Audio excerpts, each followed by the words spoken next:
Hello and welcome back to Naples Nature Weekly. There are three distinct species of bluebirds in North America: eastern, western, and mountain. But only the eastern bluebird is the year-round resident and breeder in the Naples area. Eastern bluebirds are stunning songbirds, approximately 7 inches long, a little longer than a dollar bill. The male eastern bluebird is bright cobalt blue on top of his head, back, and tail, with a contrasting chestnut chin, chest, and flanks.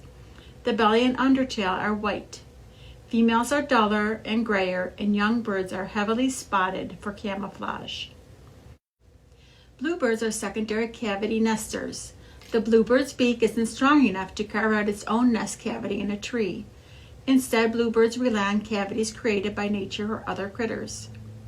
The bluebird's beautiful song and eye-catching colors have become a favorite among poets and songwriters, from Henry David Thoreau to Paul McCartney, when they want to describe love, joy, and beauty. America's interest in bluebirds dates back to colonial days, when immigrants began clearing the woodlands to create homesteads. This created a perfect environment for bluebirds. Eastern bluebirds thrive in open grassy areas, which have been cut or mowed and have widely scattered trees.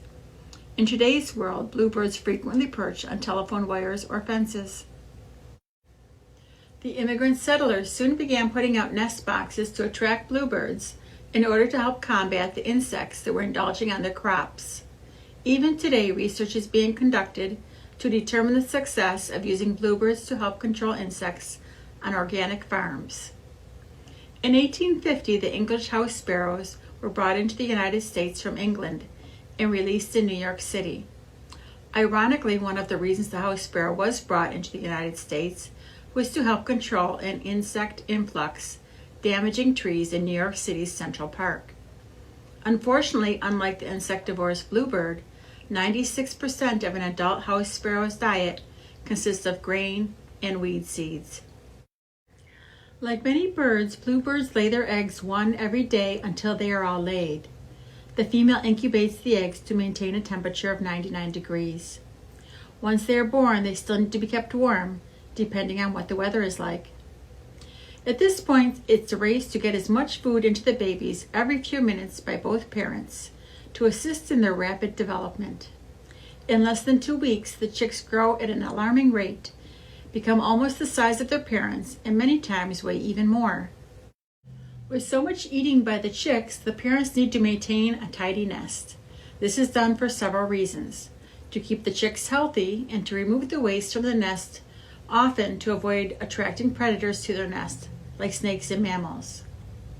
If you would like to bring bluebirds to your garden, some of their favorites are wild berries and running water bird baths.